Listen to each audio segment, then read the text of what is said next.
can restart. I had the music going and everything too because I was like, I gotta remember to do that too. Okay, reset again. We'll do this one more time.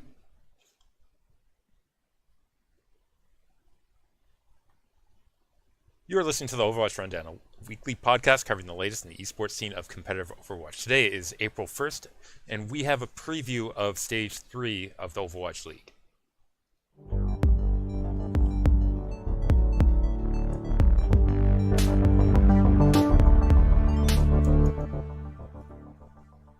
All right, Jax. Wow. I cannot believe this. Those of you who actually watch us do the podcast live, you will have seen Lepalose. That was his third attempt at the intro. And Jax, you missed out too, though. You missed out on the accidental replay of the music coming around live as well. I mean, listen, I was going to say no April Fool's jokes today, but apparently the joke is on me, as I can't get my stuff together. But you know what, Jax, we do have our stuff together because we are talking about a preview to Stage 3. But before we do that, we're also going to talk about Stage 2, a little bit of a recap, and maybe covering some of the other teams that didn't have their stuff together. How about that for the segue? That's perfect. Yeah, all right. See, there, I have my words back together. We're going forward with this. And Jax, there are some teams out there after Stage 2 that they have to be looking forward to. I think none other than Shanghai Dragons having the best opportunity to come at the fans with a new face coming into Stage 3, but let's go ahead and look at what happened in their Stage 2, if you want to start there. I mean, is there much to look at here? 0-10 overall, 2-1 and 37 for their map score lines. Just to put that in context, the second last place team, Fuel, for the stage, were 13-1 and 28. That is a difference of 20 net on the map scoreline. That is a massive difference between those two levels of teams right now. I mean, Shanghai, they're working on it though, right? They're changing things up. Sadly, Undead is out. No more Undead. Yeah, and I mean, Dia also missed some of that there. We also had the, I guess, sort of preview in the last week of Ado and Fearless. Fearless coming in to take over some spots there on the Shanghai Dragons and had to come in immediately. That, by the way, extremely tough on them, no doubt. But now we also have Gaguri in and a couple of their other players. Dufan June has arrived. Now, my man Sky. The listeners know I've been pumping him up as a huge pickup. Hopefully he doesn't let me down. Dia is still not back though, right? He had only a one-time entry visa. He went back to China, so now he's got to go through part of the visa process again. I think there should be no problems, but it's red tape, it's paperwork. So Dia not here, so they most likely will have to start the stage without one of their stars. Yeah, well, one of their previous stars. But Jax, I mean, when you look at their previous performance, we'll see how they can do now with their updated roster. I've heard, I can't remember which coach it was. I think it was actually of Dynasty discussing the role that MG will be having on the team, which seems sort of weird because, now you have Gaguri come in, but talking about MG's play being pretty strong. We'll see if he can. He had to sub in on Tracer in the last game, I believe, or two. Let's just take a quick moment here when it comes to Gaguri. There's almost no chance he's bench, right? Like, she's just the hype surrounding her almost demands that she plays. Yeah, I mean, would you agree with that? I'm not sure. I'm not sure, honestly, if I was coaching or management of Shanghai Dragons, that if they feel the pressure to get her in immediately, as much as the West seems to be putting this emphasis on. I mean, here's the deal. There is a strong chance that even with these pickups and these changes, they're not going to win. So if you're management, you have to buy goodwill somewhere. And I almost feel bad, but again, then I stop feeling bad. This is our show, and we can talk about it, right? Me and you, we can talk about this. Yeah. That I don't want to say she's being used because I think she is a fantastic player. Yeah. It's just that in this situation, I think I can't help but look at it and say Shanghai might be feel the need to put her in just to try to get people on their side. Get that goodwill coming in. I think that if any new pickup, I think will be put in to try anything to do that. So I think she will be part of that. I do not know if they feel as much pressure in terms of Western teams would for Right. playing a female player specifically because she's female. I'm not sure if Shanghai Dragon management coaches team feels that way. I don't know their attitude towards that. Obviously, in the media in the West, there's a lot of articles already about her and the importance that this has. And granted, it is obviously a banner moment to have the first female professional player. As somebody that has already played though in the Overwatch scene. She was on like Rock's Orcas, Ross Orcas, yeah. played in Apex, didn't make a huge impact for her team, although her team in general The team overall was struggled. Yeah. So the question is, will the coaching staff of the Shanghai Dragons be able to help her play with the team and have the team also improve around her as well, so that this is I mean, not a circus moment. it's not just her. They've got now that they brought Koreans in, right? The language is not going to be strictly Chinese. I guess they'll probably stick with Chinese, but have the Koreans picked up enough to. But the synergy is there because right now, when you look at the way the meta is right now, and I'm trying to think when it comes to patch changes, there's no big meta changes that have happened here, right? So the coordination between your dive has to be there. Your tank and your DPS and your support and your counter dive, it all has to be there. And so communication, I think, might be a rather big problem. Yeah, I agree with you. So like Shanghai Dragons obviously formerly having problems with some of the basics. Now, if you might consider them to be upgraded on the individual skill level, they're going to be introducing new problems. So can they work through it? It's weird because if you ask me after stage 1, by the end of stage 1, they looked like they were improving by the end of that stage. Here in stage 2, by the end of stage 2, they did not look like they're improving. But part of that is they because look like they got people worse, but removed. a lot of that is Dia and Undead leaving. Right? So I want to take that away. Then I want to just remove that and say that was an outlier moment of some unfortunate things happened there that were outside of management and coaching control, and they did their best in that. And I'll go back to what happened in stage 1 where they showed continual improvement. Now you bring in people with maybe some new problems. I still think they're going to have problems in stage 3, but I think the improvement will be there, and I want to see progressive improvement from this stage. Now, to talk about Jajuri specifically, I think if you want to gauge the quality of a player on a poor team, regardless of sport, you have to look at the primary thing I would look at is how many mistakes that they make on their own. That's not related to the team, but like individual play mistakes where it's their level of skill or their decision making. It's hard to get those diva mistakes. So to see, I mean, as a viewer, right? It's hard to see those diva. We were just talking about that in the pregame show when it comes to Poco and the Philadelphia Fusion. With divas, it's hard to. The stats only show you so much. If you had a specific view of how they initiate or how they use it, like to me, how they use the Matrix, right? Who are they using the rockets on? And this is something, Jax, we'll come back to talking about diva players as well, just like we were in the intro. Maybe when we talk about some of the other teams like the Fusion, like we were talking about in the intro. Regarding the Dragons, so if you have any last thoughts, let's go do that before we're going to move up the list. How about that? Yeah, that's up is fine. My last thought is it's not so much Gajuri and the DPS that I'm looking at. I'm looking at Fearless because for me, Roshan, I don't know what Roshan was told to do, how he was told to play the Winston, but it was terrible. It was worse than iRemix, and I'm very critical of what iRemix did. And when I look at what Fisher can do coming in as a new tank into a team and how he transformed the team, I'm looking at Fearless more than Gajuri, more than Ado, more than Sky, Zufenjun. I want to see what he can do on that Winston. Because Winston is huge right now. Yeah. Winston is absolutely huge when it comes to how well a team can do. Yeah. So as much as Gajuri's going to get all the hype and a lot of the press, I want the viewers to keep an eye out on Fearless, what he does as the main tank. Yeah, it'll be definitely telling. Jax also talking about changes to rosters. Let's move and talk about the second from bottom. That's, of course, the Dallas Fuel in Stage 2 with a 2-8 score line, minus 15 net on the map score line. Right.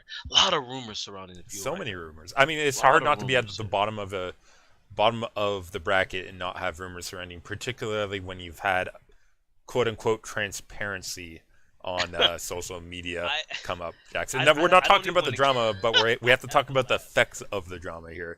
You really go there with You effects, can't Lepalose. listen. I You mean, he did there's only he so many other words for effect here. I'm not meaning it as a pun. yeah. I'll definitely act a little more smarmy when there's a pun regarding effect's name than I I am guess right now. two But things. Well, I guess the first thing to point out, I believe OGE's suspension started last stage, the last two games. the So last I two think games, he I believe. misses I think so too. this first week. I think he misses the first week, and then he's back for the second week. Well, Yep. he's in for the first time for the second week. I mean, we'll have to Um, confirm that whether they say that on broadcast or not. But I think so too. I think that's right. Okay. how it plays out.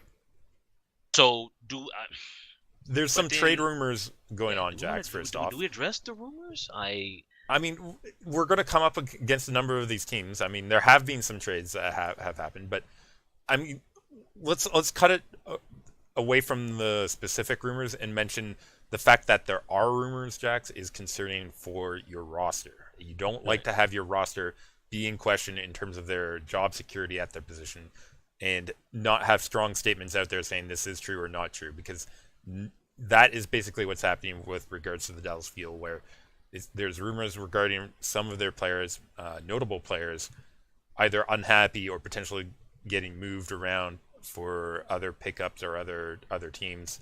And when you have those kinds of rumors surrounding you, it cannot help your team cohesion. And It we have hurts the team mentioned Fuel. cohesion and also the fans. Yeah. If you're a Dallas Fuel fan, you cannot like this uncertainty. A lot of Dallas Fuel fans were Fuel fans because of XQC, right? Yeah. He's now gone.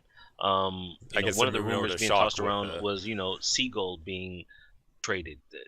yeah. So if you're a Fuel fan, I think it's hard for you to get behind this team. Like what if you're a Fuel fan? What do you like right now?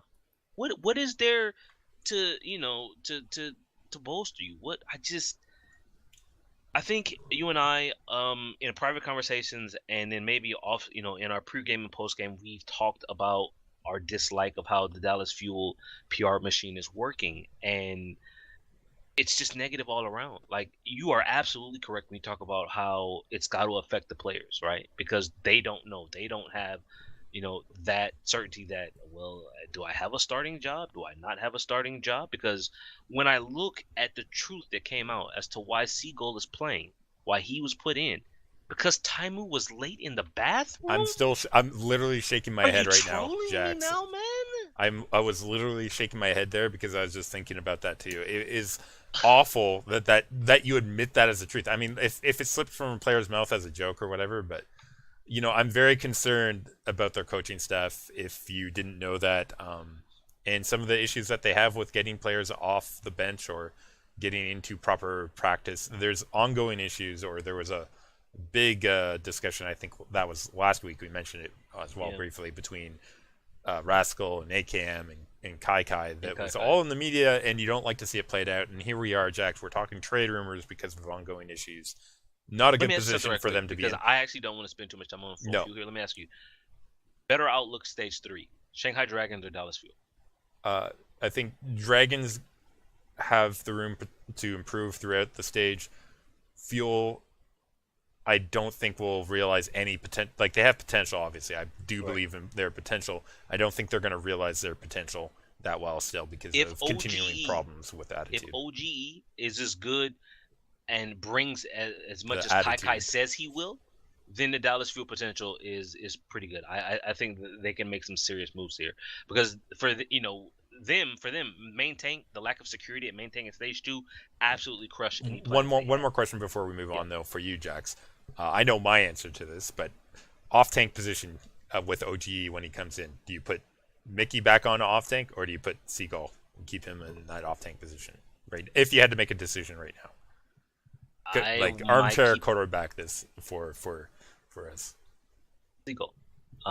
Mickey, like, the people are correct when they say Mickey's diva play has not, like, the drop off has been huge. Mickey was the original diva main, right? Like, go back to season 1 of Apex, but that was season 1 of Apex, and Apex finished on season 4. So how long can we let him ride that?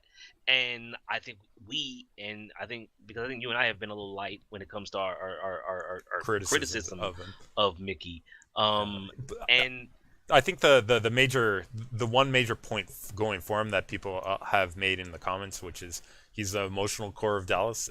I think you need to set aside the emotional core when it comes to play in game, and if he Can wants to only be take a you good so far, leader, man. I think he needs to realize that from the emotional. If he's not playing up to the level that Seagull is on that support, then he needs to be able to be emotional support outside of game, Here's but the in the thing. game they have to figure out something else to center I themselves. know mentality plays a big part in it, but if you're playing this person because of his ability to keep the team grounded, then you've got problems as a team and you've got problems with your coach because that's not good. That's not gonna cut it. You have 6 spots here on game day. You cannot put in an inferior player because of how well he keeps the team grounded. All Like right, you Jax. at some point you've got to work on it as a team. Yeah, But and speaking of new players coming in and affecting maybe attitudes a little bit, Florida Mayhem picked up a new player in stage 2 and played him a couple of times on one of the worst maps. I think it was a good move for them to do that because they weren't winning until they played Dynasty on Hollywood. he didn't The even play shots, then though. by the He way, didn't even play shots at that day. Dynasty, but But we're so you're talking talking about we're talking about, of course, Zappis. Zappis on the Florida Mayhem and Mayhem in Also, general. I just linked in the chat earlier. Saya player is now in the States. He has arrived. We'll see because we're talking about formerly an all Swedish team. They brought in, a Finnish player. So still, different languages, but I find that when it comes to that region, a lot of them speak the same language, right? So the language issue probably isn't there. And so now when they're bringing in a Korean player, Yeah. now I'm wondering, how is that going to work out? And if you take a look back at the end of stage 2, Logix and Tavik had started to awaken to their former levels, not quite there. And I'm saying to myself, Saya player, you take out Tavik, you go take out Tavik. I don't think they'll take out Tavik, so that means they take out Yeah. Logix. And Yeah, that seems like a weird mix. I mean, I think they might take out Tavik, honestly, depending on you how did they're doing. But okay. because like you look at Logic's when he's hitting as Tracer and he's doing well. He's finally warmed up, maybe settled. Jax, LAN issues may have been Yeah, long to settle here. two But stage. here's a good thing about getting time on stage, particularly on a team that doesn't have a large roster or expectation of winning after how they perform the first stage. You get that practice and you get to settle. And it looks like Logix is starting to heat up. Tavik, I could say the same thing about him by the end of the stage. I want to point something out quickly about Florida Mayhem, though. I go back to their loss against Houston Outlaws, week 3-2 loss there. If they won that game, Jax, they would have been a 4-6 scoreline, which, everything else aside, let's just say they got 4-6, same as LA Valiant, and that would have also made Houston Outlaws 4-6 as well. Okay, then Big game, just that one. just to speed it up since we spent so much time on Shanghai. Stage 1, Florida Mayhem overall map line -22. Stage 2 overall map line -12. Do they get that down to single digits for stage 3? I think they will, and I wouldn't be surprised if they surpass either Shock or Valiant in Dude, moving up the 100. standings. Beautiful entryway right then. We're going to this number 9 team for stage 2, San Francisco Shock. Now, Lepalose, they don't have any excuses. 150K is available. Super birthday last week is available. Do we see significant improvement from the San Francisco Shock now? This is a hard read, Jax, because honestly, we don't know how their scrims are going with Super.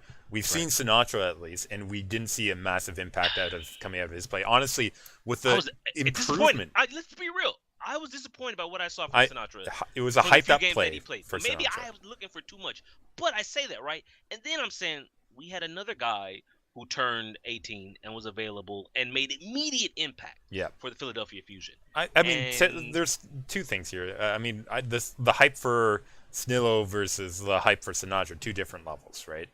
I'm not saying I'm not saying unfair. I'm not saying it's unfair, Jax. And honestly, Sinatra put it on himself, and you want to earn the big dollars, Jax. That means you live up to the hype. Sinatra not living up to the hype. He played a middle of the road performance in the matches that he had, which, by the way, not against the strongest teams.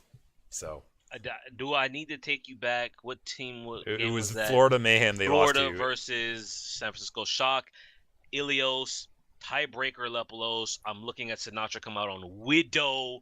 Absolutely crumbles. But since we already talked about it, Super, I think, is the more important of the two. I think so too, but it's really hard to read how he's going to come and make an impact in the league. Here's the thing. Not having You seen say that, so right? There's been hinting that he's coming into flex. He might take Nevix's role on the Diva Roadhog Zarya thing. And see, that's interesting because obviously that has been a weakness, and that's not an offense meant to Nevix, but Nevix covering that spot, which I don't think was great. Nevix did not reach the levels that I love Nevix for his ability to flex.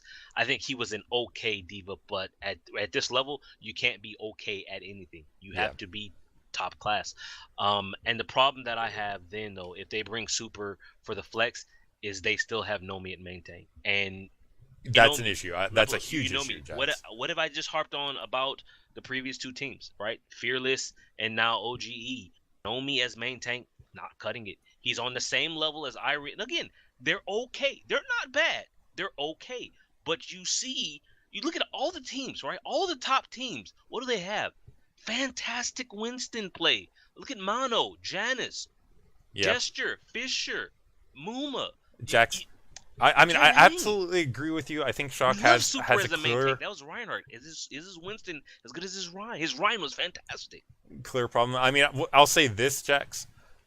I think Shock with Nomi, they have a Winston player really good at getting in and not so good at getting out. And speaking of in and out, Jax, we have LA Valiant up next. Right before we go to the in and out, stage 1, San Francisco Shock, -8. Stage 2, -7. Do they get that to -5 in stage 3? I don't think so. I think they're going to be pretty flat in here. Like, they might take some maps and surprise some opponents, but it's going to be another up and down performance in stage 3. But man, you mentioned in and out. I went to in and out 2 days ago. I'm jealous. I haven't tried. I was the one over by the airport, and let me tell you, there were 20 cars in line.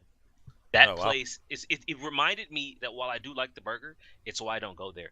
That line is always ridiculously long.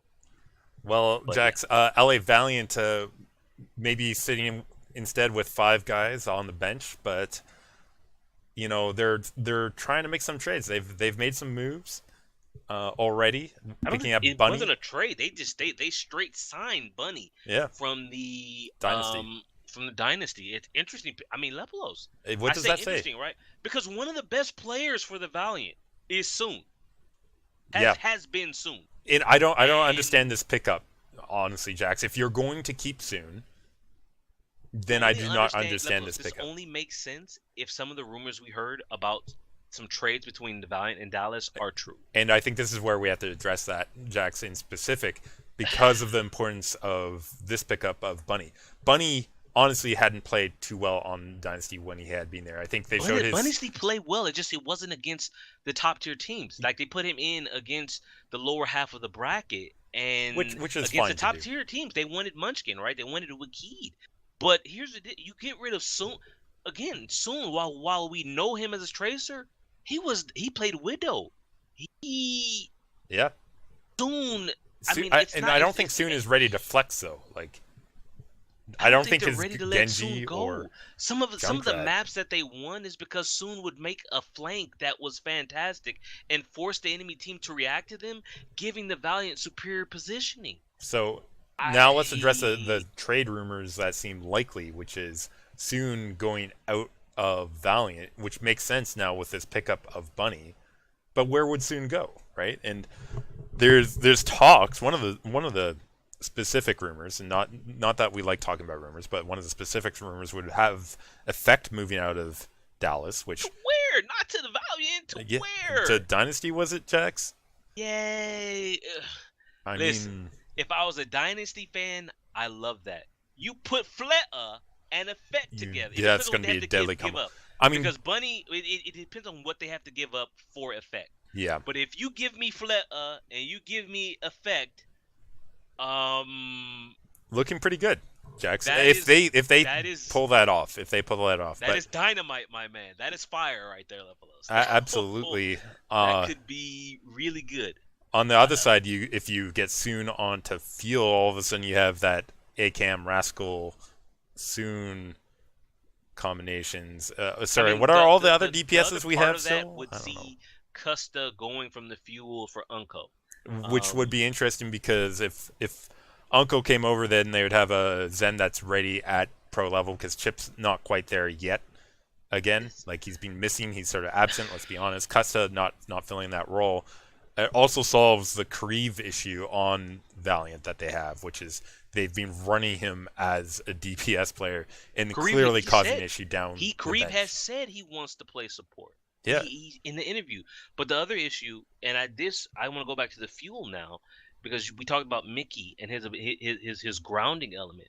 Custa is a vocal part. He's a vocal part of that team. He's outspoken. He's a shot caller, as they want to say. And Taimu used to be that, but Taimu's now on the bench quite a bit. So now you're taking your next overall shot caller and you're moving him out and you're bringing Soon in. That French accent thrown in with the Koreans and the English Lepalos yep. and Mickey's accent, and I We're worry seeing for the Dallas Fuel. Then I have more questions about that team. yeah, we're definitely seeing some issues, obviously, with Fuel. We already talked about them though. Valiant having their own issues. So when you look down the bench, reportedly also trying to look at options for uh, what was it, Grim Reality potentially Rumored that Silk the Red trying out for the Gladiators as in well. Shanghai. And Jackson, when you look down the number of rumors, we talked about this with the Fuel. I know it's funny. We already talked about Fuel a lot, but let's bring it back.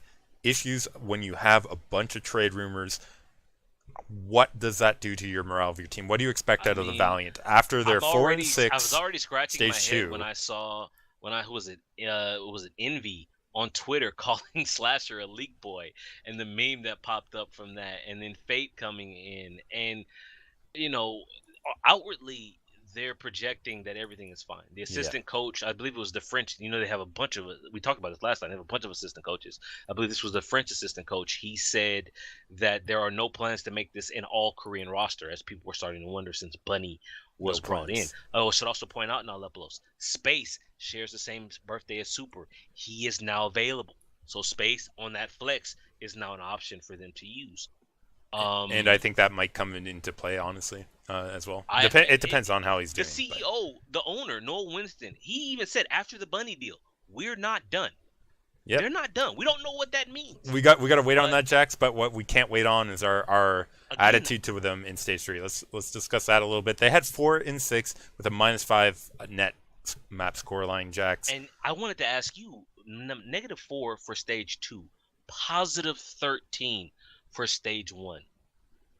Do they get back to positive? I don't. It could be 1 or 0. Do they get positive or do they stay negative for stage 3? No, I think they're going down, Jax. I think they are Oh, going. I think they're going down because they're going to be interacting with new players, and they haven't found their center yet, and it's going to continue to struggle them, particularly with all the memes I love tossing here about in and out, and clearly the good burger, man. reactionary to Really, I love them. the fries were weak. I love that burger. That burger was really good. Sorry, I'm kind of hungry. Uh, Um, yeah, I speaking agree. speaking of a meaty team, though, let's talk about those thick Houston Outlaws, Jax. You got You you, go from one meme team to another meme team because we've got to start off with the pickup. What you and I, everybody, not just you and I, everyone critical of this team for their weak tracer play, right? They've got Mendo, who might be their best tracer player, but Mendo mentally I think might not be ready, and who knows about the wisdom teeth. At this point, I don't really care. Mendo is a non-factor for yeah, me at this he's a point. drag. Let's be honest, he's Um, a drag on the team as a player. Like if he wants to be a coach or as analyst, I think that's an okay place for him. But you hear about how other people, including Reinforce, I think mentioned trying to work with him was difficult when it was on yeah. on the So previous team. So clear everybody warning about this guy. except the general manager for the Outlaws agreed that they're a weaker tracer and need to work on it. So what do? They signing period. They brought in a player. They brought in a DPS player. It wasn't Davin like we thought might was a pretty obvious choice from Giganti. They went and they did what they had not done previously. Houston Outlaws were the one team without a Korean player had a Korean coach, no Korean player. They went to Korea and they brought back Arhan. Oh, Jax. I mean, listen. I saw maybe I think it was an April Fool's thing, but they had an Yeah. Arhan lol J lol. Yeah. Shirt that was great because that really does express my true feelings about this. Listen, while we're keeping the jokes going, Arhan obviously self-proclaimed 1v1 Genji god. Maybe he's also going to be the 1v1 Tracer god, self-proclaimed as well. Jax, who knows where it's standing with him? Maybe he's going to fill that role. I don't know. Man. This, the coach Taerong of the Houston Outlaws used to coach Arhan at AF Blue. He also, I think it was an interview he gave early on where he wanted to find Arhan a place before he left. Arhan stayed with him, I think, like actually stayed with him and his wife at some point. Maybe I'm wrong, so correct me if I'm wrong, but I think that is what I read. I read a lot, so it gets a little jumbled in there. I'm sorry, this is terrible. This is this is one where I say, prove me wrong. Okay, if I'm wrong, I will come on the podcast and say I am wrong. But this pickup here, trash. We're going to keep this one short then. Outlaws, do you think they're going to improve, stay the same, get worse in Stage 3? Keep in mind, they were perfect 0 on the map store. Let me give you some numbers then. Stage 1, Outlaws, positive 17. Stage 2, 0. On the map scoreline, yeah. That's a clear change. I don't think that change is going to get... I think they end up within 2 or 3 of 0 on either side. Yeah. That's where I placed them. I do think overall they will probably... Middle of the pack. They finished 7th in Stage 2. Yeah. I think they finished somewhere between 6, 7, and 8. Yeah, I would agree with you. Or 7, 8, and 9 maybe as well. Because 9? Oh. I'm looking at Florida, and I'm saying that they're... I was about to say, you think Florida... See, I if you remember what I said about Florida, if they won the game against Houston Outlaws, they would have had the same, not map scoreline, but the same actual score. Yeah. And if I look at them getting better, and I'm saying Outlaws are not, I definitely see Mayhem able to move all the way up in Stage 3 rankings, up into that 7th spot, at least. So... that's how I feel about it. Outlaws, unfortunately, with the LA Valiant and Shock, not impressing me. Should also point out though, Flame general manager did say that this was a late pickup, so the visa is nowhere near done. We might not see Arhan until middle of Stage 3 if he gets playtime, right? So, because there's always a lot of questions. And speaking of questions, Jax Uprising, Boston Uprising, they're number 6. In Stage 3, they had an up and down stage, as it always seems with them.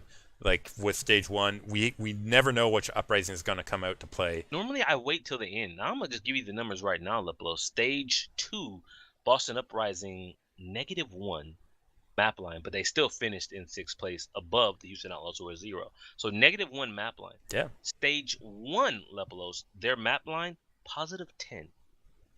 Yeah, Jax, listen... Was there any team that was a bigger disappointment than the Boston? I had high hopes for this team. I mean, I think Valiant were more disappointed in Stage 2. Valiant and Outlaws, they broke apart. Outlaws went from 17 to 0. Yeah, I mean that was a bigger drop. Although we sort of saw that coming without the Junkrat and the lack of a Tracer. From Outlaws, so maybe that wasn't a big surprise. Here on the Uprising, though, they looked like they had a pretty solid DPS. It looked like the meta shift of these quote-unquote unknown players of Uprising that happened between Stage 1 and Stage 2, that might have hit them harder, maybe because they didn't have enough or as much professional experience going into Stage 2 with the dive meta as a lot of these other teams had prior to Overwatch. There was a brief rumor about some turmoil in Boston, and the results kind of make me wonder how much of that was true, because I looked at DPS Striker on Tracer. Striker is quiet. And I say quiet in that people talk about him, but Striker is consistent. Yeah. He's you know what you're going to get from him almost every game. Dream Casper, a little bit up and down. Gamsu, again, I know he missed. Did he miss 1 or 2 games? He missed some games. Missed a week, yeah. Yeah. Gamsu also, though, up and down. He had some fantastic Winston plays. And then at other times, I'm like, bro, what you doing over there, man? So Boston, I think, I think I'm gonna hit them with my middling tag. I 100% agree with you, Jax. They are going to be middle of the pack in here. They finished Stage 1 6. They finished Stage 2 6. I think they finished Stage 3 either 6th or 7th. Yeah. Again, I don't see any changes there. They didn't Yeah. sign anyone. They made no roster moves here. They're So definitely going to be within range for the playoffs come the final week, but I they expect can play spoiler. I think they'll have to play spoiler again. And speaking of a similar position, Jax, Los Angeles Gladiators, up and down team, had a up stage this time, even better than the first one. But going back to stage 1, you remember they had some upsets back then, or they had one game particularly early in the stage 1 that was an upset. Here, they're one of the teams that lost to Dallas Fuel. One of 2 teams that lost to Dallas Fuel. And then on the other hand, they choke artists, man. Like stage 2 professional choke artists. They had the playoffs. It was all in their hands, and they failed to grasp it. I'm looking though at their stage 1 where they finished 8th with -10 on their map line, and then stage 2 they finished 5th with +9. To go from -10 to +9 on their maps. And keep in mind, they had a map in that pool, Watch Point Gibraltar, where they were awful.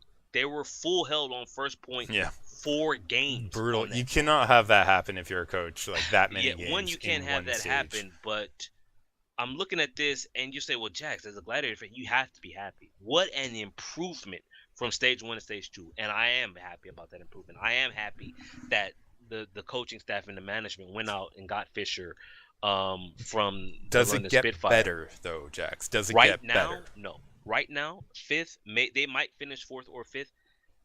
They have not addressed the problems that I talked about extensively in stage 2, which is DPS.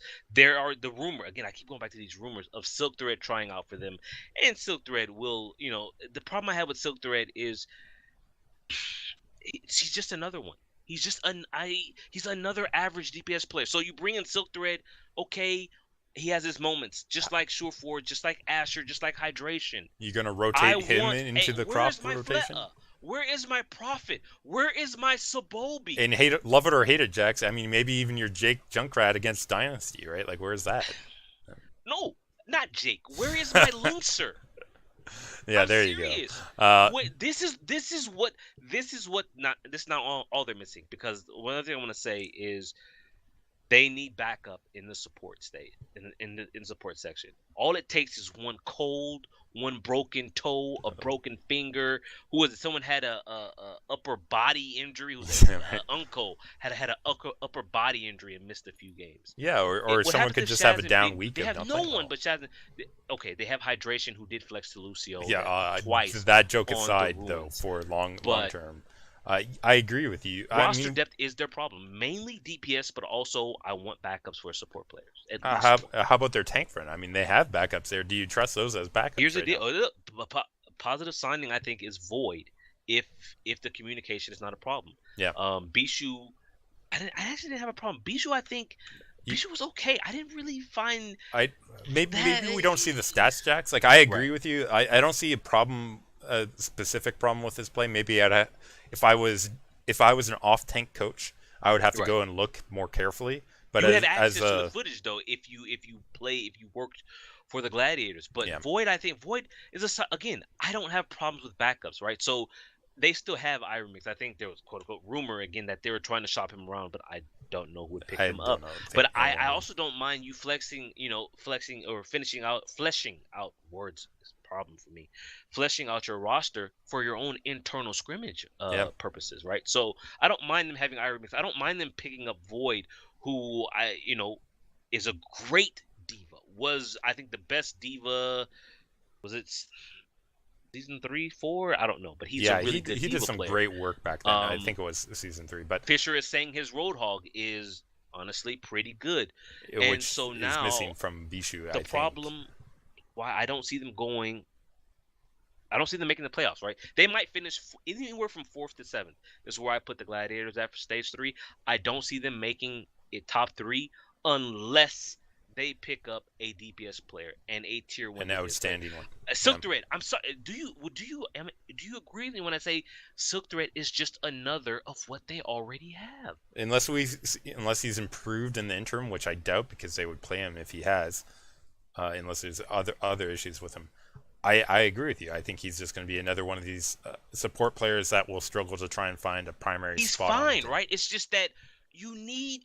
I'm sorry, you need the star. You need Fleta, Prophet, Sabolbi, or in the case of London, where who's the other DPS player? Where the name escapes me. It's For Prophet and uh, London.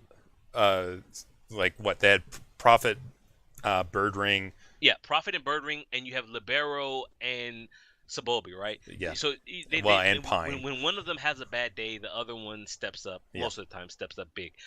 But what I'm saying is they need that one person. They need the star DPS. The Gladiators, I'm telling you, It's not give sure them. for. We've I talked don't know about why. this at length, He's not Jax. there It's anymore. He's not not sure there anymore. for. He's not there anymore. They have to go out and find him. Maybe it's in one of the. I don't have time to watch all the Contenders games. Yeah. Maybe, but they do. They should They're paid have to somebody time to pay to find do him. that. Yeah. And so what I'm saying is Gladiators anywhere from 4th to 7th, depending on how well their DPS players decide to play. That's just it. That's like when they beat London, their DPS was on point.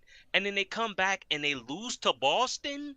They lose to the Fusion In when the playoffs are on the critical games, line. and they drop the ball. I agree. That's a disappointment, Jax. So same map score line coming out of Seoul Dynasty, the 4th place team, and different but similar results coming out of their critical games too. Seoul has to stop beating themselves. You talked And I'm about not one even choke putting though. it on the players. We talked about this. It's You the talked coaches. about LA Gladiators choking, Jax. Yeah. That was like a team choke. Here we have like a coaching For the choke. second time. The second stage in a row they did that. And this is odd because coming into this, I thought the Seoul Dynasty had the best coaching staff when they picked up the old coach of GC Busan and they had their original coach. Yeah. They have got to stop messing. Well, one, they have less options now, right? So Bunny is out. Yeah. They don't have to worry about Bunny being subbed in.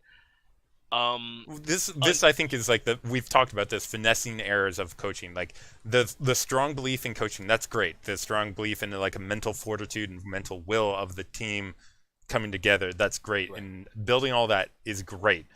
Jax, what they do goes too far to that direction. You don't bench your main tank and your tier 1 DPS before you have the playoff spot locked up.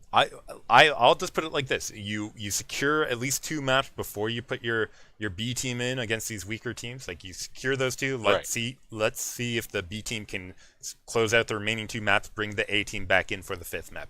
Bam, done. Do it that way if you want to get them extra experience and have team cohesion down your bench. So I think that's great. Themselves in the last, but this is what they did. They reacted way too late. Guido, from stage 1 where they benched Toby and Fleta. Like, Jax, what are you doing? I come from like growing up playing hockey where line changes and having different lines of different qualities and everyone playing a role in that comes into an importance. So I see what they're trying to do in terms of the like cohesion and good teamwork up and down the roster. I do believe in that, but like I don't believe in their approach. In hockey, you put your best lines out to get those goals at the start or where you need them, and when there are other moments where other lines can fill in, that's what you do. You don't pretend to sugarcoat it to say like we are going to put our B team up off the start of the face-off, like right out of the gate. You never start like that. You almost always put your first line out first. Last thought on Seoul Lepalose. See stage 1 +9, stage 2 +9. Stage 1 they finished 5th. Stage 2 they finished 4th. Is this the playoff stage for the Seoul Dynasty?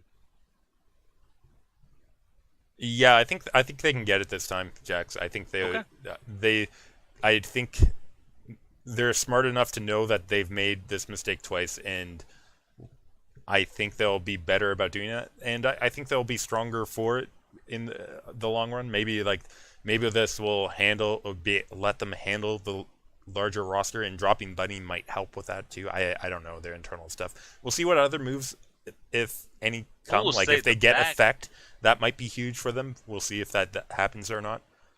The back end of their schedule is loaded. Let me just quick look. I just took a quick look at week 4. Seoul Dynasty versus Philadelphia Fusion and Dynasty versus Excelsior in week 4. In week 5, we've got Seoul Dynasty versus the London Spitfire and Dynasty versus the Houston Outlaws. Depending on which Houston Outlaw team shows up for stage 3, their last 2 weeks, my man, those are big games. Those are playoff defining games. And We'll see. We'll see. So here's the deal, Jax. If we look at the matchups before that in 3 weeks, I would Yeah. suspect that they should be going into those final 2 weeks with a 6-0 scoreline. Right? I'll Yes. be disappointed if they don't. This is As much getting as I ahead, want, but as much as I want my Gladiators to win in week 2, one, it's the second game. Gladiators are always iffy on the second game of the week, yep. and two, Gladiators don't have the DPS. Gladiators, I think though, can play spoiler. They Yep. can play for that spoiler. scoreline. Yeah. I mean, but that said, Soul But Dynasty no, still if can you take other wins in those final 2 from weeks. from an outside, if I put my team favoritism aside, Soul Dynasty need to go into week 4 undefeated in the stage. Yeah, to basically ensure themselves. Like Yes. they'll still be within striking range, and that will come to how other teams perform, particularly NYXL and Spitfire. But Yeah. before we do that, Jax, let's talk about the other top tier team right now. That's the Philadelphia Fusion. I laugh a little bit because nobody suspected they would come out in stage 2 and perform the level that they did in order to secure that third spot. It was a pretty close one at the end of stage 2. I mean, very exciting stuff from a viewer standpoint for sure.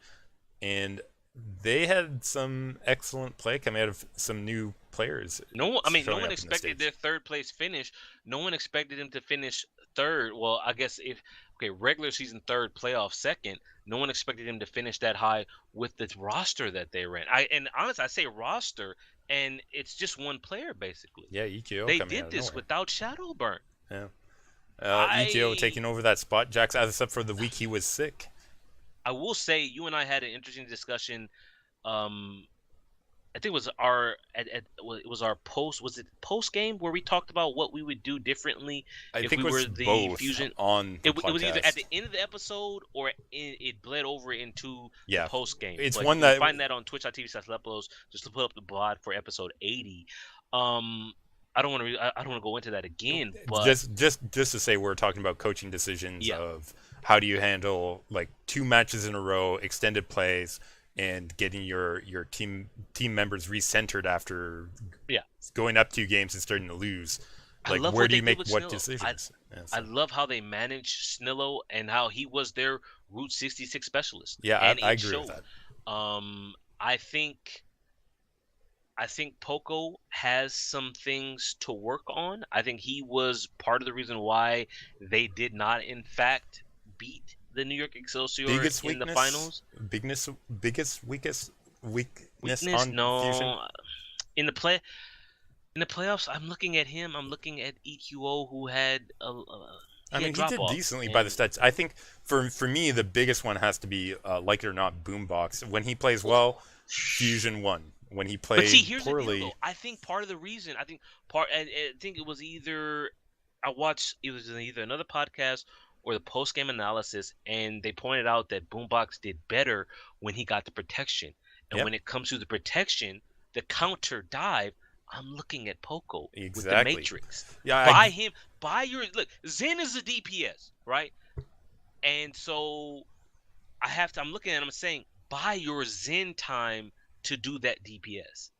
So if Poco hangs back a little bit more, if he babysits Boombox a little bit more, then this is why I wish we had access to the footage. So like right now, you're saying Boombox, I'm saying Poco, and I think we're gonna meet in the middle here. I can I'm willing to compromise, Jax, and say I'm not entirely correct only on mine, and I think so. There we are. We've reached compromise on this. It's Poco or that off tank position, and Boombox being the major issue. So it's definitely not Neptuno. Let's just talk about him for a second. Neptuno. This is why Neptuno is why the only time I see Joe Meister is in promotional things, either video or pictures, or he's tweeting. It's the only time I see Joe Meister. Neptuno is playing so well. I mean, he still seems pretty vital to the team, doing the videos and stuff. All jokes aside, Jax, Joe Meister, despite being on the bench so far, not on a stream schedule. Which tells me he's involved with the team. Because see, for those of you who are unaware, Lepalose peeped the Coco issues with Dallas because he was like, Coco is streaming a lot.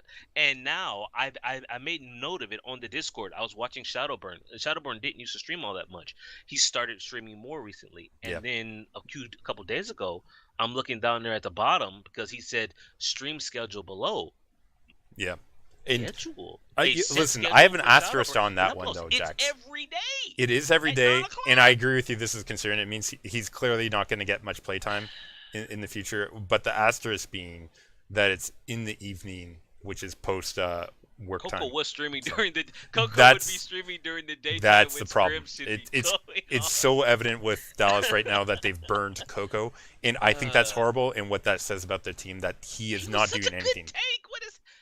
They're destroying players, Jax. I would not want to sign with Dallas. I'm just going to say that right now until they work on their management and coaching. Quick numbers, right quick. Stage 1, Fusion -4, map line. Stage 2, +12. They can do it again, Jax. If we move the Dynasty into 3rd place, that means the Fusion are coming out, or are you saying one of the others are going to come out?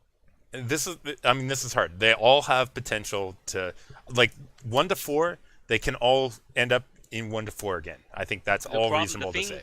The question I have is, can Chef Heidi's food keep the Fusion level? Because in Stage 1, the difference between Stage 1 and Stage 2 was consistency. There was massive drop-off for the Fusion in Stage 1, where you didn't know. I remember they were the first team to get pushed to 5 against Shanghai in Stage 1, where it was really iffy in that tiebreaker against Shanghai. And then now you're looking at them and you're saying, have they figured it out, right? Now they've got Snillo, they have almost everything they want.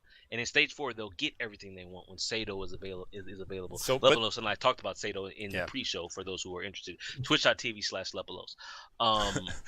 So before we discuss that, Jax, can we just mention the week that Shadowburn played EQO was out? That was the 2nd week, I believe. They lost 4-0 to London there. Right.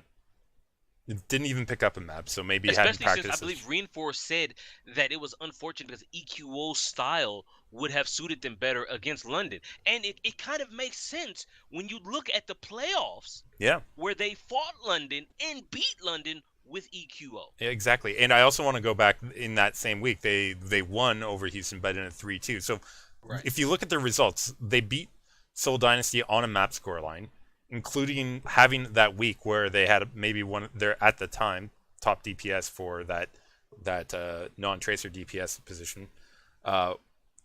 EQO was out, and so that harmed their map scoreline.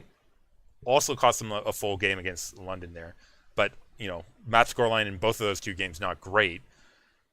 And you look at maybe not having those issues in the next stage. I mean, obviously you can't plan on both good or bad happening. You gotta feel pretty good about their chances to again beat Dynasty if similar situation. The counterpoint being if Dynasty get their the finessing more maps done, then they can end up there too. So listen, Philadelphia can end up in 4th, can end up in 3rd or 2nd. It really depends on. I think I'm going to put Philly in 4 in the 4 and 5 slot. Okay. I really don't think the Seoul coaching staff is going to make the mistakes that they have. I don't think they're going to beat themselves. Because if they do, then all flooded all the time. Is that what we're going to see in Stage 3? I mean, possibly, but even then, it's no. I think we're going to have 1, 2, and 3 from the Koreans in Stage 3. Okay, I think that's a fair assessment. Speaking of Koreans, Jax, let's go ahead and talk about London Spitfire. Obviously, not Korean geographically, but Korean in spirit at least. And let's just get these numbers out of the way then, Lepalose. So Stage 1, they finished 3rd, +15. Stage 2, they finished 2nd, +20. So there was map improvement for significant. +5. That's pretty good improvement, actually.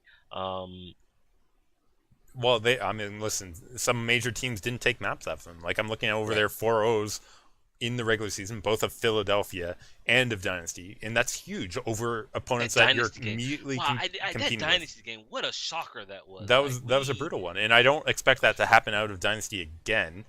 Not a 4-0. But so I look at their current map score line, and I think that will actually go down in the next stage, particularly as other teams are catching up. The gap, I think, is decreasing between teams, they also even had if they're still teams much lower. The shocking loss to the Gladiators, where I'm gonna start labeling this a fusion, where they ran the B team. in the first 2 games, right? They lost. At least they didn't wait till game 5. They lost the first 2 maps to the Gladiators. They lost the first 2 maps to the Gladiators. Then they brought in the A team and saying that's when I was nervous because they went into King's Row and then the Gladiators still pulled it out. And we had that fantastic video from Fisher where hello. Gladiators London here. Can we have Fisher back? Fantastic. Favorite clip. Wow. I mean, even above the in and out memes, that is my favorite. I mean, it's like, it's not really like salt. That's like, I don't know, just feels good moment for Fisher to get like a little redemption from being traded just a week before. They lost to the Gladiators and they lost to the Excelsior. Those were the only losses, right, for London? Yeah, I believe so in the regular season. So. But that being said, their performance against the Fusion, it went 5, but it was a loss. Like I didn't expect that. No, they beat the Excelsior. Who did they lose to in the regular season?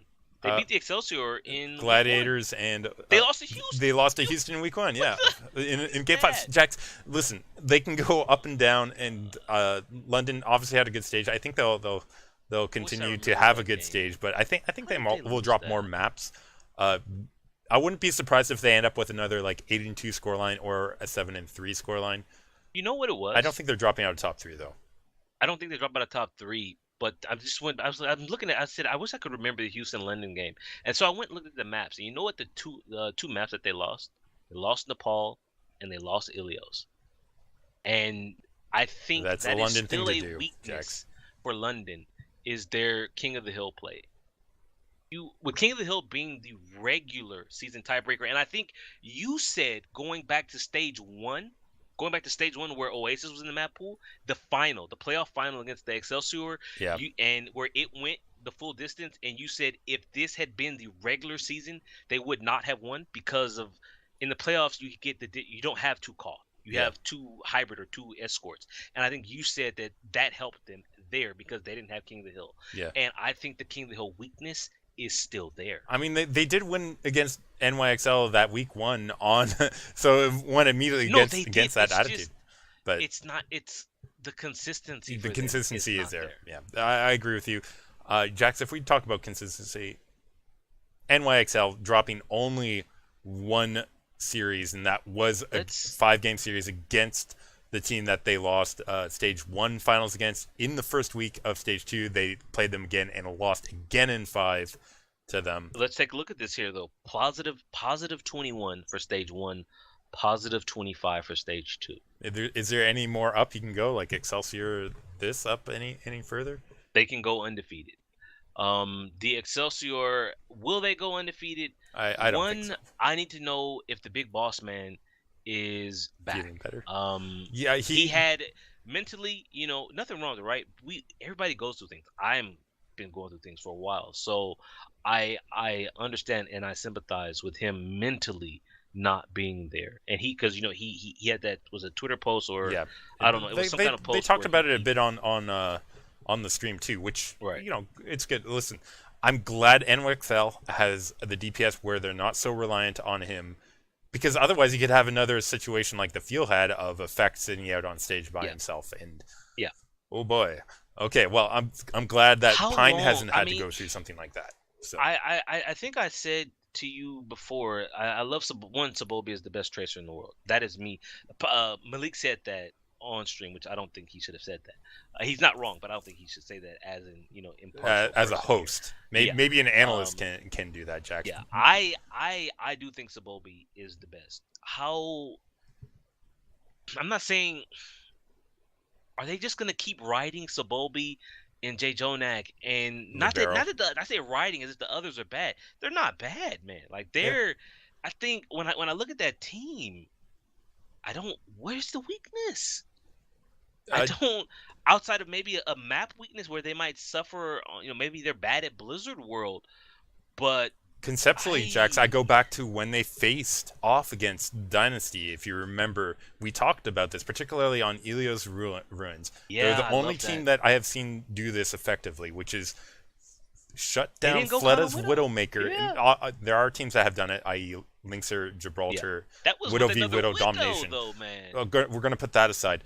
Yeah. They are the only team without a equivalent Widowmaker to take out Fleta and absolutely destroy him on a map. And it was because how they dove at him from different angles with different heroes. It So was a change-up. Sabobi, It was a Libero, concept.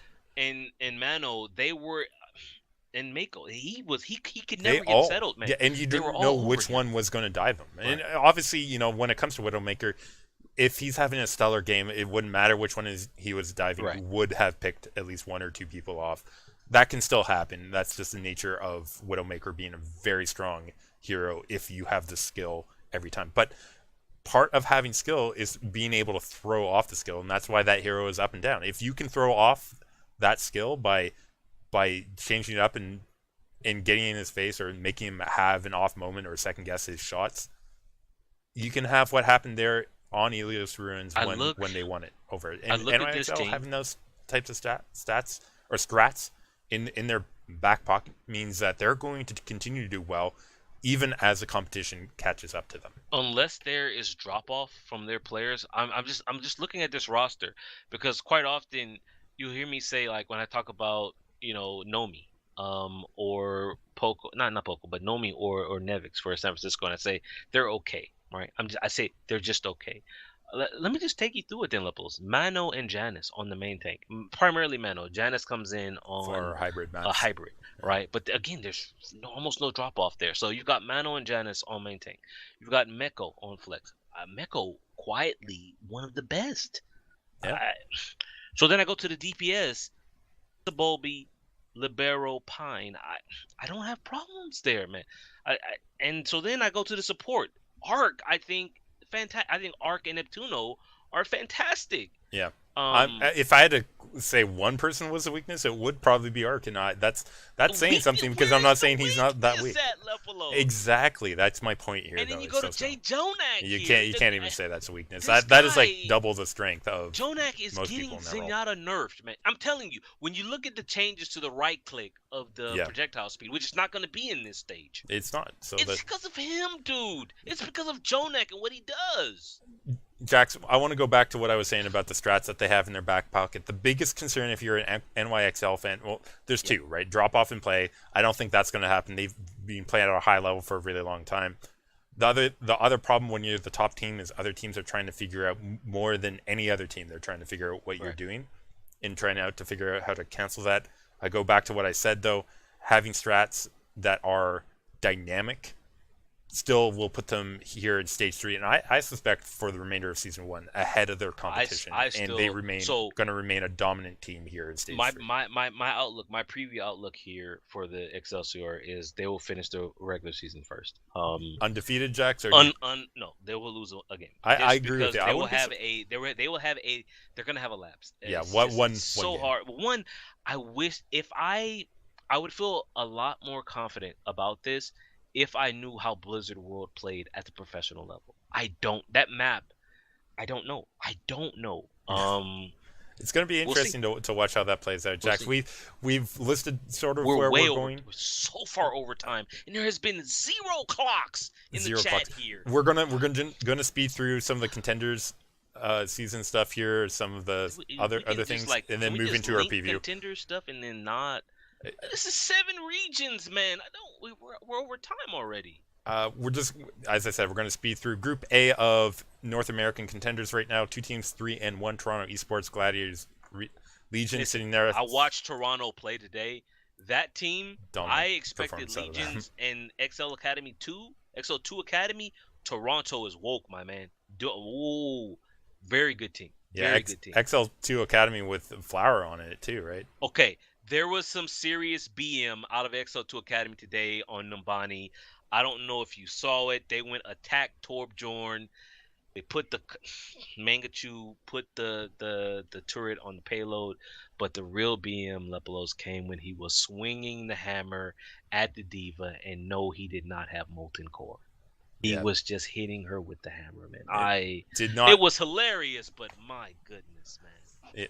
That was versus Grizzlies Esports, was that? I think that was or last night's leftovers. Actually, I can't remember. Dirty. Either way, Grizzlies last night's leftovers both 1-3, XL2, MAM Academy 2-2. That's Group A of North America. Group B, I think we still have games coming up on Tuesday to be played, but right now 3-0 Fusion University, Envision Esports, Optic Academy 2-1, Simplicity NRG 1-2. Bye week sitting at 0-3 right now. They don't look to be in good shape right now to pick up a game, but hopefully they're improving for the long term. Let's move over to Europe. I did put a link to the Torbjorn nonsense in chat and on the Discord. But yes, continue. You think we're going to what, Europe next? Yeah, Europe. We have Group A, Orgles in Hungary, Team Gigante, British Hurricane sitting at 2-1. 1-2 are Angry Titans, Team Singularity, and that's a disband. That's Group A. In Group B, Eagle Gaming sitting at the perfect 4-0. Behind them, CIS Hope, Copenhagen Flames with 3-1. Wow. So if you take a look at it, Group B is set. The playoffs are set for Group B. The 3 teams have qualified. The top 3 teams. I thought it was the top 4 teams. It's 4. Too. Okay, sorry. Yeah. So basically, it's Young and Beautiful. Young and Beautiful versus Bazooka Puppies and Jax, of course. Mosaic Esports. Losing some players. They've moved some players to some other teams. Some players have left. Money issues there. Always sad to hear about. The owner is gone, dude. He's gone. Mosaic, unfortunately, breaking apart there. It's not a good thing for Contenders. The team is there, but the owner who had the money is gone. Yeah, but so we're going to Korea next. He's not gonna pay your players, man. Okay, Korea. Sorry, we had an interesting matchup in Korea. I wanted to speak about a couple of them. First off, Seven versus Runaways was up this previous week. Ended up going to watch that. All 5, 3-2. 7 Gaming taking that one. Other one that might have been interesting was X6 Gaming versus Meta. I think it ended up being a 4-0, Jack, so a little surprise there. And big question as well, O2 Ardient versus MVP Space. The first time we saw them up against a former well-known team, here winning out 3-1 over MVP Space. So it looks like they do have good competition here in Korea. We'll see what happens going forward. They're 2-0 right now, tied with 7. I do want to point out that in the Runaway versus 7 game where they lost 3-2, 2 of the maps that they lost, Lepalose, Nepal, and Oasis, both 2-0. King of the Hill, I tell you, when King of the Hill continues to be the tiebreaker, you can't 2-0, 2-0. The third map they lost, you know what it was? Hanamura. So while I feel, you know how I would always say in Overwatch League, it doesn't start until map 3 where you get to the hybrid and the payload. I say that, but realistically, you have to compete on these other game modes. They dropped Nepal, Hanamura, and Oasis. Yeah, brutal. Jack's Runaway playing against Ardient this upcoming week. That's actually tomorrow, which is in their game time is 6.5 hours from this podcast. Listen, if I'm still up, I am watching that. Dude, 6.5. No, it's 10 o'clock, 10:30. Listen, my sleep schedule is all messed up. I don't know. We'll see what's up. But let's talk about final results right now. 2-0 are Element, Mystic, and Metabellum in Group A. 1-1 are Blossom and X6 Gaming, and down at the bottom with 0-2 scorelines are Team Kongdu, Panthera, and Meta Athena Jax. Not what you expect out of those teams. Blossom, though, pretty good performance out of them to secure that 1-1. And Kongdu just lost Void to the Gladiator, so they're at the second from bottom, trouble. And they're losing people. Yeah. Group B, well, what does that say? I mean, I guess they didn't get to play with him though, so that causes an issue. Group B, Ardient sitting at 2-0 as well as 7. So this is a huge game between those two teams up and coming this week, particularly the Ardient versus Runaway, because that could move them both to a 2-1 scoreline, or Ardient can move to a 3-0. Runaway and Foxes both sitting at 1-1. Down at the bottom, 0-2 are MVP Space and WGS Laurels 9 in Group B. I know nothing about that team. I should rectify that. We're going to move quickly through the remaining regions, Jax. I'm just going to give out score lines here. Group A of South America, Brazil Gaming House sitting at 3-0. Isurus Gaming 2-1, Just W 2-1. Black Dragons Esports 1-2. Keed Stars 1-2. Dogma Esports 0-3. Group B, we had Nocturnes 3-0. Pain Gaming both 3-0. I believe they secured their spots. Caverna Esports sitting at 2-1. Encore Esports sitting at 1-2, and Predator Esports, Battalion Esports. I think we started out saying that Group B, like these groups are not balanced at all. They have Brazil Gaming House and Historious Gaming, which is formerly Karma / Team Argentina, along with Black Dragon Esports. However, there were some big trades this week. Massive trades here in South America. I would have to go back Crap. through our Discord where we were talking about this. Honestly, Jax, Yeah. I don't want to talk about that too much right now. If you're interested in the South American scene, you'll just have to do a search on our Discord regarding. Yep, and I'm going to link it right now. Link it again in chat here on twitch.tv/Lepalose. Yeah, we'll go and more link it depth on again there. in the We'll Discord. probably talk about it, like look it up and talk about it in our post podcast a little bit because it is sort of interesting. Mid-season trades like this is. Yeah, in Contenders, it's definitely interesting stuff, and it was huge moves too. Anyways, sorry we don't have that here ready for you right now, but in the post podcast we'll talk about that a little bit more loosely and on the Discord. Okay, see, I wish we had time because they're going. The trade went from Black Dragon in Group A to Pain in Group B. Well, there you go. Pain is already qualified, and they just made the roster stronger. They got my man Muris. You know me, I'm a big Muris fan. He's now over at Pain. He's in the playoffs now, so interesting, very interesting. Let's move over to Australia, still in the Southern Hemisphere, Jax, where we have Group A, Dark-Sided 3-0, Blank Blue 3-0, Legacy Esports 3-1, all of them securing spots already. Yep. Clear skill difference between these teams. On the other side, Serenity 1-3, Kanga Esports 0-3, Tainted Minds 0-3. Struggling for that last spot down there. Probably won't make it far in the playoffs if they do make it, let's be honest. Group B, Masterminds GC sitting at 3-1. Sydney Drop Bears, love that name still, 3-1. Just a Minute Gaming 2-1. Alter Ego 1-2. Knock Predators 1-2. Surge Esports Club sitting at 0-4. I think Surge already out. They haven't wrapped it up, but Mastermind GC is the only team in Australia who has not dropped a map. 11-0. Yeah, they look pretty good to close this out. Have they played Sydney Drop Bears yet?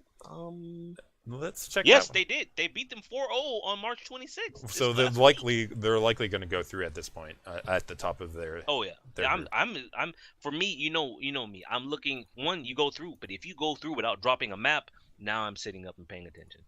Okay, let's move up to the Pacific region, Jax. In Group A, we have Detonator Korea sitting at 2-0, Talon Esports sitting at 2-0, Hong Kong Attitude 2-0. Maki Esports sitting at 0-2, Bizarre 0-2, and Chaos Theory 0-2. I wish this region had not been gutted like it had been. I mean, it's still looking gutted when we move to Group B, where we have Blank 2-0, Mega 2-0, Xavier 2-0, and then Yoshimoto Uncount 0-2, One Shine 0-2, and A-Bang.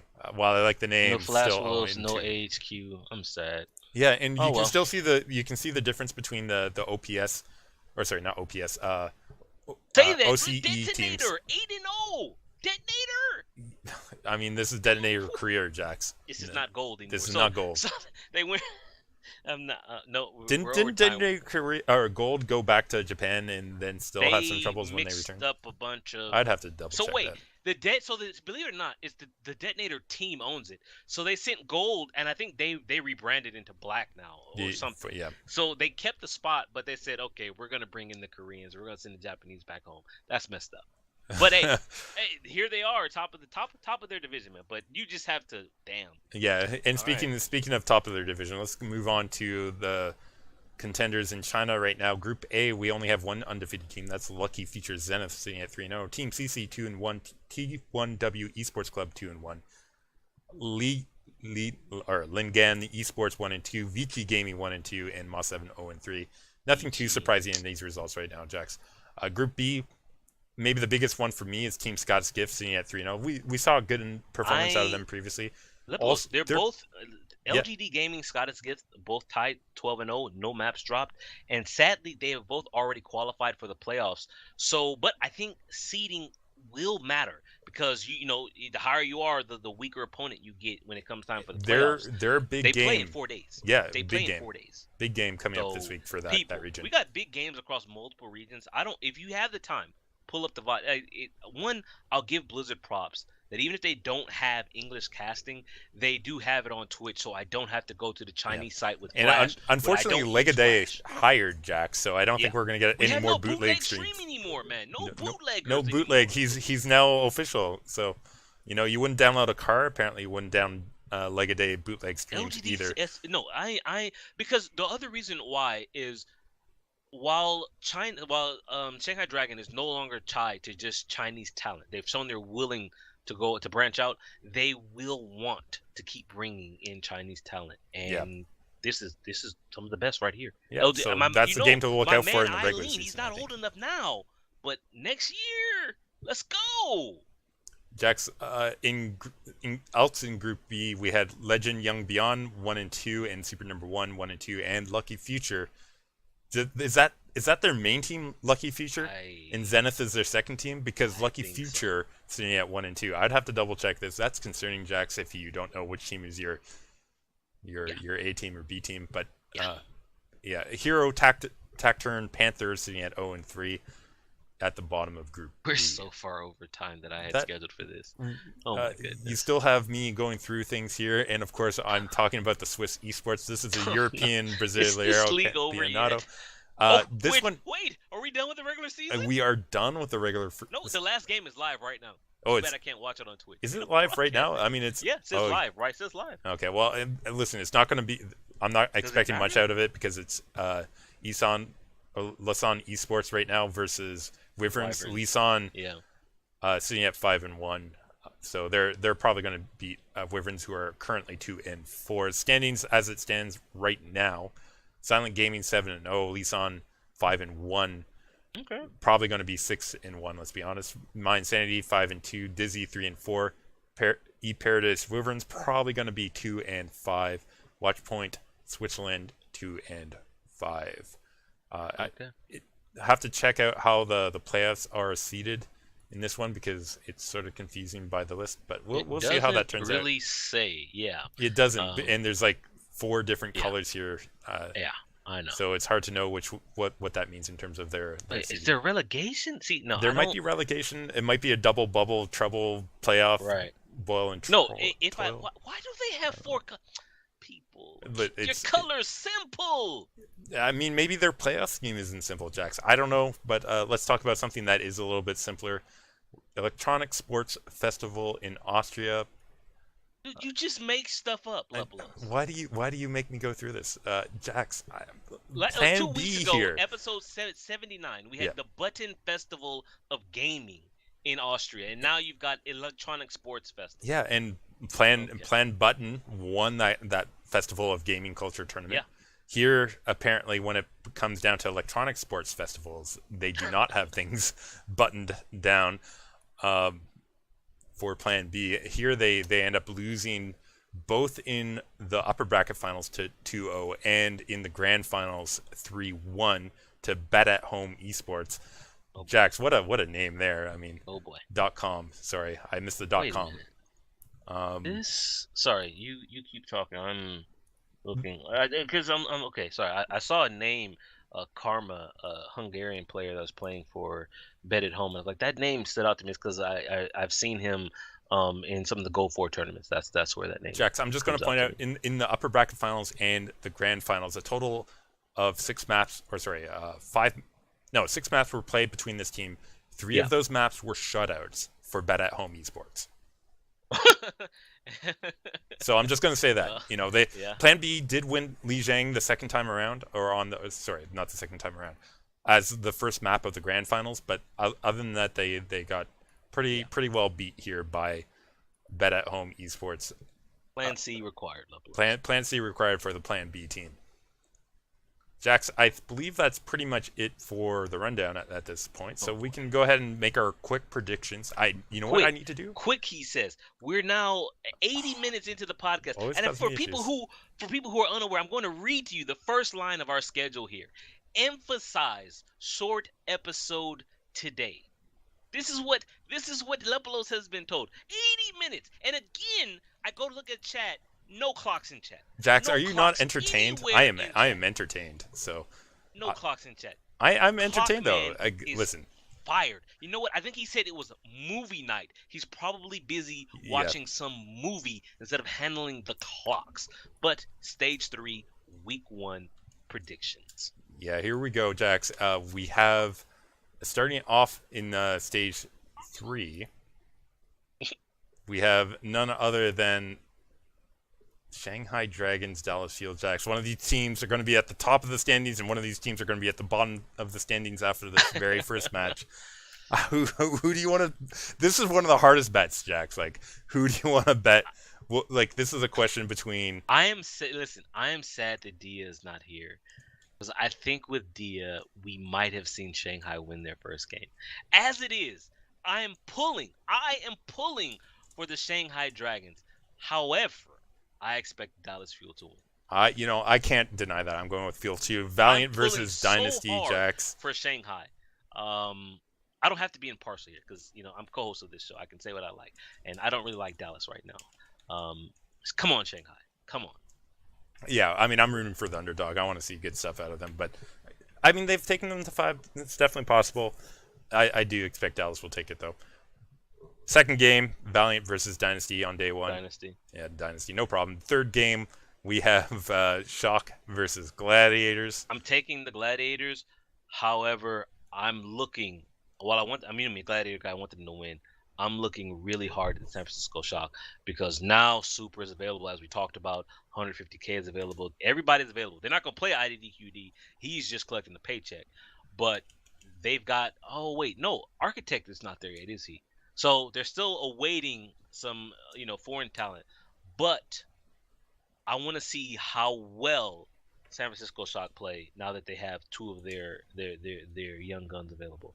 I'm taking the Gladiators. I'm not going controversial to you here, Jax. I've said Shock. I think they're up and down. I don't think the biggest play that will come out from them is either a surprise work coming out of Super being put in, or Widowmaker having an importance here against Gladiators, particularly on Junkertown. I mean, the thing is, though, when I look at the San Francisco Shock, and they have the same Widow problem. So this is why I'm not as concerned. Because the San Francisco Shock Widowmakers, they did the same thing against Boston. But where they Widowmakers are up and down, so it's possible that Baby Bay has like a good day, or Sinatra has a good day on a Widowmaker and shuts down Gladiators. So it's possible. I will say that while I'm picking the Gladiators to win, this is now the next step for them. Consistency. Yeah. They did good in stage 2, right? Stage 1 was bad, stage 2 was good. Now we're in stage 3. Can you keep it going? Because Lepalose, the reason why I say consistency, I take you back to the end of stage 2. And what happened? They lost 2 in a row. Philadelphia Fusion, Boston Uprising. That's not consistent. Let's see what they got. Yeah. Moving on to the next day, though, day Excelsior. 2. You're already cutting it short. Mayhem versus Excelsior. No surprise, Excelsior for me. Let's move on. Fusion versus Boston Uprising. Who do you feel on this one? Fusion. I am actually going to pick. Listen, I feel like they're up and down team. There's not as much coming out of the gate importance here. It's a bigger game for the Fusion than the Uprising. I think that might play into the Uprisings. I have concerns that Chef Heidi might not be back from vacation, but I think, I'm sticking with Fusion. I don't blame you. I'm going for the underdog here, but because Uprising are an up and down team, Fusion's coming off of a high emotional charged week where they did really well. The pressure's on them, and I think Boston, if they have a moment to take a matchup against Fusion, it will be better this time around for them. Okay, I'm not crazy, right? Blizzard World is in the play pool, right? Because I've now gone through the first 2 weeks on Liquipedia, and there's no Blizzard World.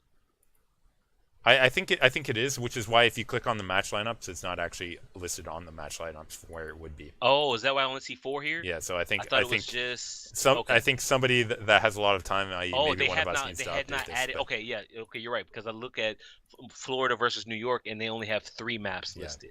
So Blizzard World will be the last one. Okay, so I need to go to the Overwatch League website. On day 2, the final game, we have Spitfire versus Houston here. I don't think it's going to be a shock to you when I say I'm taking Spitfire over Houston here.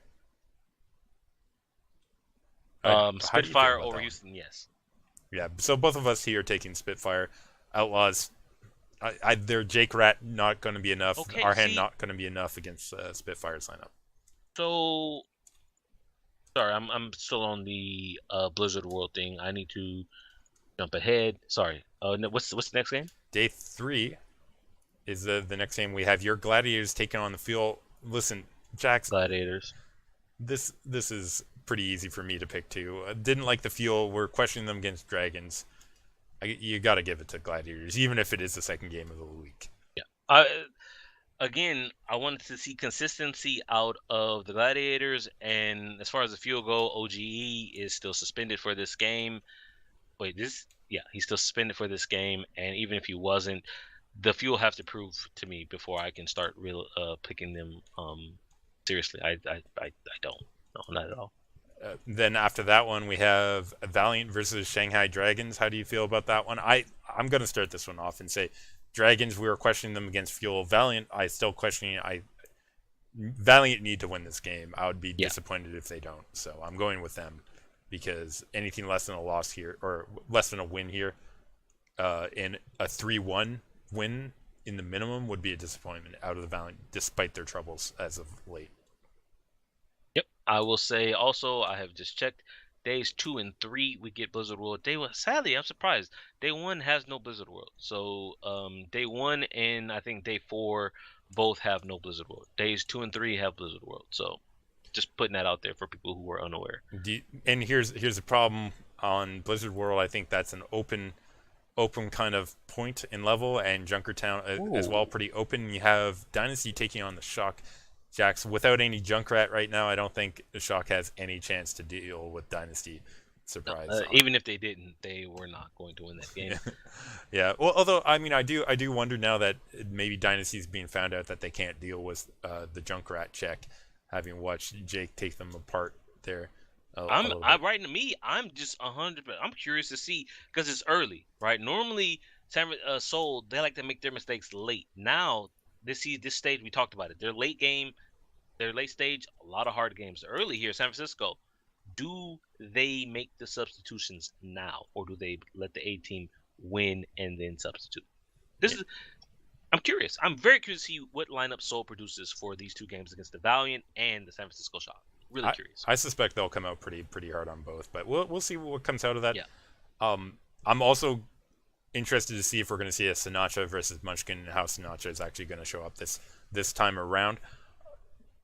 Day 4, Jack, starting it off with Florida versus Fusion.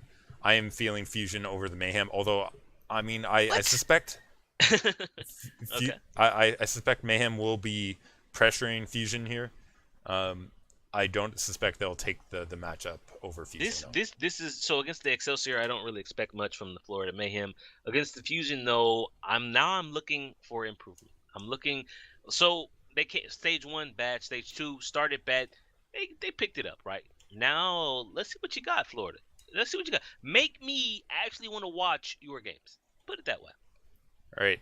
Up next, we had on day 4 we have Outlaws versus Uprising. Jackson. I picked Uprising previously. Here I'm picking them again, but I don't think it's going to be the upset here. I think they're actually favored over Outlaws' current performance, and it's Boston's game to lose. I don't know. Do we know what the tiebreaker is here?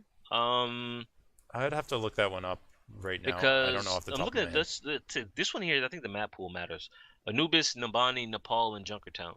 Some of those maps are very Junkrat friendly. Absolutely. Very Junkrat friendly. Temple of Anubis, very Junkrat friendly. But I think Uprising, unlike Dynasty, can deal with the Junkrat pretty well. And they have the opportunity. Even without knowing what the tiebreaker for this stage is, I take Houston. Okay, well we're going different. I've been burned by Uprising twice before in a week, so we'll see if it happens again this time around. But I don't know what the come on with this. This is driving me crazy. Yeah, we'll see.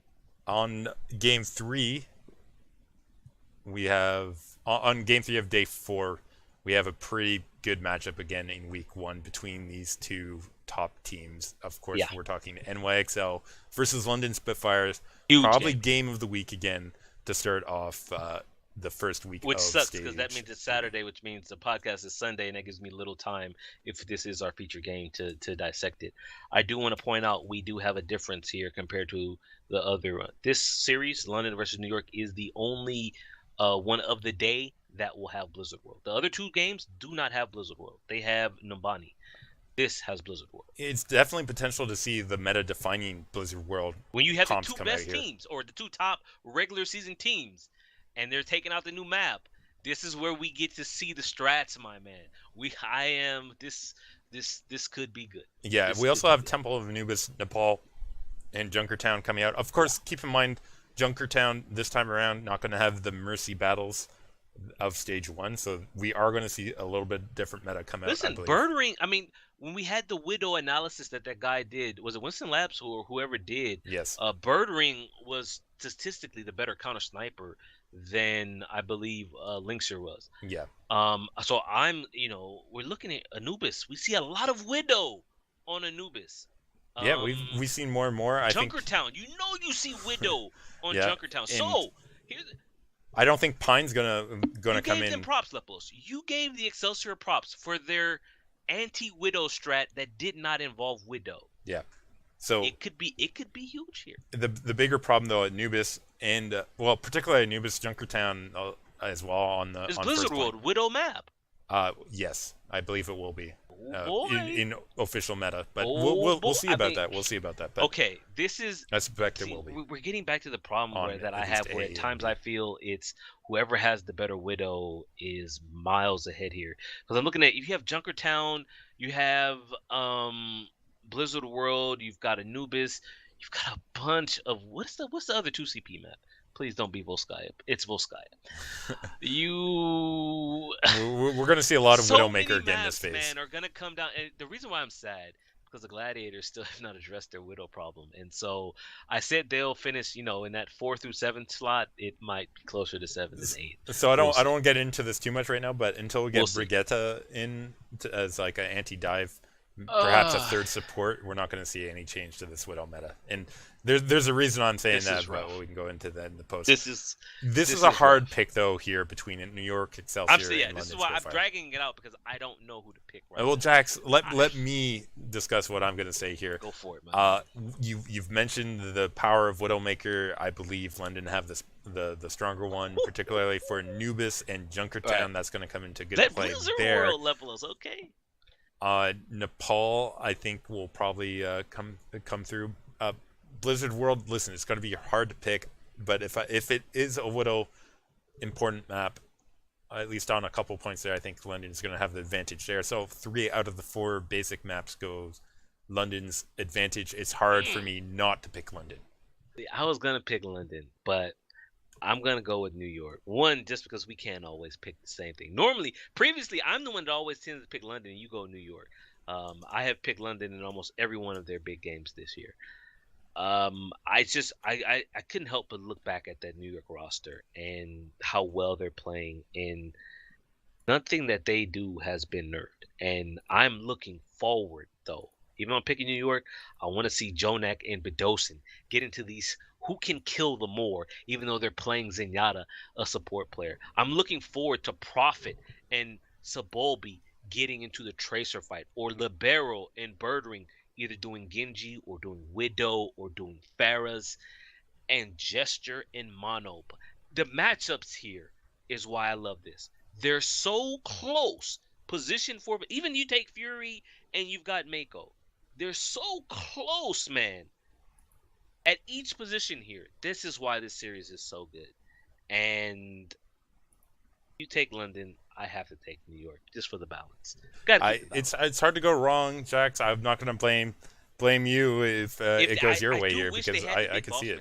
Because the Big Boss Man is the better sniper for New York. Or I actually wish Flower was available. I mean, it's so hard, because I could also see Libero's Hanzo actually coming into good play too. No, you're right. We've seen Hanzo on Junkertown. Yep. I think we saw Hanzo Widow sometimes. Oh, I'm not sure that will do well for anyone itself. Coming back now. Oh. I don't think Bastion will be as big. Sometimes on 8 good and bad. Yeah, it has different strategies out, Jax. I get tired of looking at that map. I don't like the colors on it. Well, it's all the brown and yellow. Yeah, and that. I actually don't. And then, but I do like the variation we get of compositions here. Yeah, I do too. I mean, I like Junkertown for that reason. Right? The Dynasty, that's something we didn't take. The Dynasty, I think they struggled on Junkertown. Did they struggle? I don't know. A little bit off the start, I believe. They like to run that Mei, Ryu Jae-hung Mei, Roadhog on Junkertown. Well, it was NYXL that did that really. Wasn't it them that had that really awful overtime hold up front strat? Was that them? It was them. We discussed that. They called it was in the playoffs too, wasn't it? I'm almost certain so, it was the stage 1 playoffs. Okay, Jax, you know what? We're gonna call it there though. Our podcast coming to an end this time around. Lots of exciting stuff coming up in week 1 of stage 3. Make sure you guys turn in next week. We got to do the wrap up quickly then, Jax. Make sure you guys check us out. OW Rundown. At OW Rundown, on Twitter. I'm at Lepalose. He's at Jax_Blake, all on Twitter. You can make sure to catch us live on Twitch TV/Lepalose. Also goes up on YouTube later, and of course our podcast later on Sunday nights, Monday mornings. So make sure you keep your eye out next week for that. Anything else? Make sure you come by our Discord as well. That's posted everywhere. Yeah. That we can on social media, and send us a hello. Let us know what you guys are thinking. Join the Discord. See what we're talking about. Maybe we can talk about a little more about drama there, or maybe in our post game or post podcast show coming up. Negative. Post game will be short since the podcast was not short. He says that. But I'm going to get food. But can we talk about the Torbjorn, Jax? That was BM. That was fantastic. You know what's not BM though? Playing the music out, which I am going to be doing right now. Toasty Lock, you're fired.